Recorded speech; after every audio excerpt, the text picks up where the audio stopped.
BMW's 2 Series Gran Tourer is a 7-seat compact MPV that offers a classier, more interesting alternative to a conventional Grand C-Max or Grand Scenic style people carrier. This appealing spin on ordinary family motoring will probably attract a ready audience among people who maybe never thought they'd be buying from this Munich maker. They won't be getting the ultimate driving machine because that's not what they need. Getting instead what may very well be the ultimate small people carrier, though, will suit them very well indeed. On the move, this 2 Series Gran Tourer model feels a little firmer and sportier than buyers of compact MPVs may be used to. It certainly offers a more rewarding experience if you like your driving, and there's an optional electronic damping system if you want to be able to occasionally prioritise comfort instead. Like most BMWs, this one gets the brand's Drive Performance Control system that enables you to tweak steering feel, throttle response, and with auto transmission, gear shift timings to suit the way that you want to drive. Under the bonnet, the base diesel 216D and petrol 218i variants both borrow 1.5 litre 3-cylinder engines from the Mini hatch, the units developing 116 and 136 brake horsepower respectively. Performance in each case is respectable, but we think that most buyers will be more satisfied with the extra pulling power of the 150 brake horsepower 4-cylinder 218D diesel model that we'd recommend. If you need more performance, there's a 190 brake horsepower 220i petrol derivative, or the car that we're trying here, the 190 brake horsepower 220D diesel, a variant also offered with the option of xDrive 4-wheel drive. Even with this extra traction in place, this top diesel model can still be very frugal, managing 57.6 miles per gallon on the combined cycle and 129 grams per kilometre of CO2.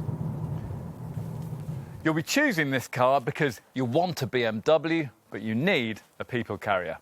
Those whose priorities lie that way around probably won't mind making a few practical compromises to buy into the Munich maker's model range. But, as it turns out here, very few are necessary.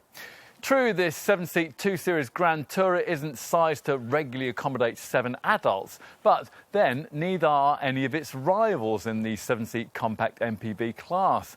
Compare this car against Grand C-Max and Grand Scenic style models rather than bigger Galaxies and Chirans from the next segment up, and practically it stacks up pretty well. That's thanks to a 210mm increase in length and a 50mm increase in height over its already pretty spacious 5-seat 2 Series Active Tourer stablemate. Now, though, it's time to see if this Active Tourer model could really cut the mustard in the muddy dog, smelly gym kit and family holiday-friendly world of the compact MPV. Could you really live with one? Well, first impressions are encouraging. For a start, you get an electrically operated tailgate as standard, which is pretty rare in this class. Once the hatch rises, you're faced with, well, not a lot if all 7 seats are upright. There's just 145 litres of space on offer. But then that is always going to be the case with any car trying to squeeze 3 rows of seating into just 4.5 metres of body length. Much of the time, of course, you're not going to need these 2 extra chairs, and folding them into the floor increases boot space up to 560 litres. Need more room? Well, if the item in question is merely long and thin, like a set of skis, it may suffice merely to flatten the middle part of this 40-20-40 split-folding rear backrest. If, though, you really need to supersize your space, then the rear bench drops electronically at the touch of a button to reveal a cargo area that's 1,820 litres in size and delivers you 310 litres more than the comparable Active Tourer model could offer. Switch your focus from packages to people, and by and large, the space provided is equally class competitive. The rear doors open nice and wide. And once inside, there's decent space for 3 fully sized adults, although they don't get 3 separate seats in the way that they would in some MPV rivals. For young ones, 3 universal child seats could clip in side by side. Adults, meanwhile, will find that the seat base is split 60-40 and that each segment slides forwards and backwards over a 130mm range. Now, that means you can either prioritise your legroom or space in the compartment behind you.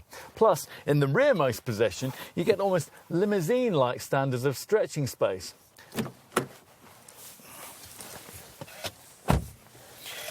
Let's go up front, which really is the area of this car that we think will sell it to potential buyers. Light, spacious, beautifully appointed, the cabin here offers a level of quality far removed from that of any other compact MPV we've ever tried. As usual in the brand's modern models, the xDrive infotainment setup's freestanding multifunction colour screen takes pride of place in the middle of the fascia, set high enough up in the dash to allow you to refer to it without taking your eyes too far off the road. In terms of the driving position, you don't sit quite as high up as you would in some rival mainstream MPVs, but you are still well positioned for a commanding view of the road ahead. Ultimately, this car is all about the democratisation of premium quality. Why should you be denied a prestige badge just because you've a growing family and need 7 seats? With a 2 Series Gran Tourer, you don't have to be. OK, it's probably not the BMW you ideally wanted back in your college years, but today it may well be the one you actually need. Certainly, if compromises have to be made to suit changes in your life, then this car represents a remarkably pleasant way of making them, creating an MPV you could want from the kind of one you might merely need. There's something to be said for that. Life happens, but there's no reason why you can't better enjoy the journey.